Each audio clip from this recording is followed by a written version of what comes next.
Hello, welcome to this tutorial. Today we are going to talk about subject-verb agreement. Let's get started.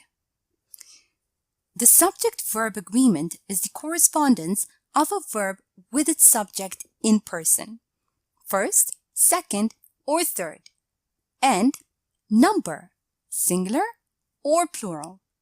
Have a look at the example over here. Liz is an accountant and she has a typical 8 to 5 job.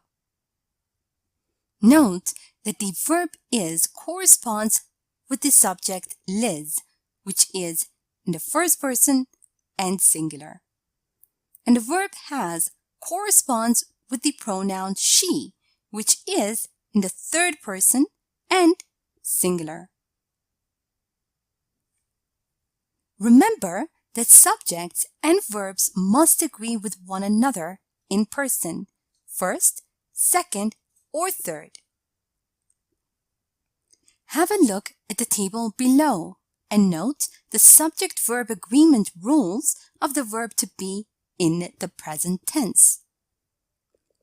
In the first person, singular, I am. Plural, we are. Second person, singular, you are. Plural, you are. Third person, singular, he, she, it is. Plural, they are. Have a look at the example over here. I am a student. First person. My brother is a pupil. Third person, brother. And you are a teacher. Second person, you are. Note that subjects and verbs must agree with one another in number, singular or plural. Thus, if a subject is singular, its verb must also be singular. And if a subject is plural, its verb must also be plural. Have a look at the example below. She cooks dinner and her brothers make breakfast. The verb make corresponds with the noun brothers, which is plural. And the verb cooks corresponds with she, which is singular. And when the subject of the sentence is composed of two or more nouns or pronouns connected by the conjunction and, make sure to use a plural verb. For example, brothers and sisters don't often get along. Brothers and sisters are connected by the conjunction and. And so we use the plural form of the verb do and get. Don't, get. Note that the words each one, either, neither, everyone, everybody, anyone, anybody, nobody, somebody, someone, and no one are singular. And so you must use a singular verb. Have a look at the following examples. Each of these suggestions is interesting. Someone was standing at the door. Also note that when two or more singular nouns or pronouns are connected by or nor, make sure to use a singular verb. Have a look at the example below. Either your mother or dad needs to contact me.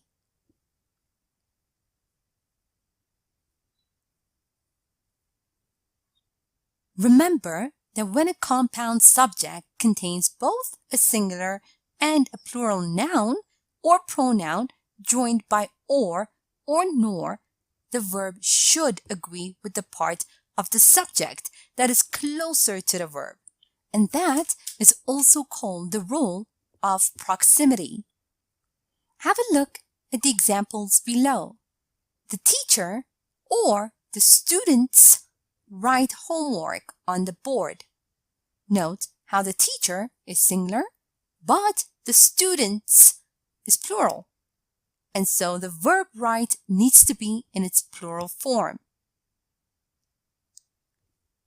Second example, the students or the teacher writes homework on the board. Again, note how the teacher is in its singular form and students is in a plural form. The verb write is in its singular form because the subject that is closer to the verb is singular. Also remember that in sentences beginning with there is or there are, the subject follows the verb, and that is also called the inverted subject. As there is not the subject, the verb agrees with what follows. For instance, in this example, we have there is a book on the table. There is not the subject, book is. So the verb must agree with what is followed. Book. There are books on the table. Again, are agrees with the subject books, which is in its plural form. Also note that the subject-verb agreement with words that indicate portion. For example, a lot, a majority, some, all. Now, if the noun after of is singular, make sure to use a singular verb. And if it is plural, use a plural verb. Have a look at the following examples. There is a lot of fuss around his arrival. The verb is must agree with the subject fuss, which is in its singular form.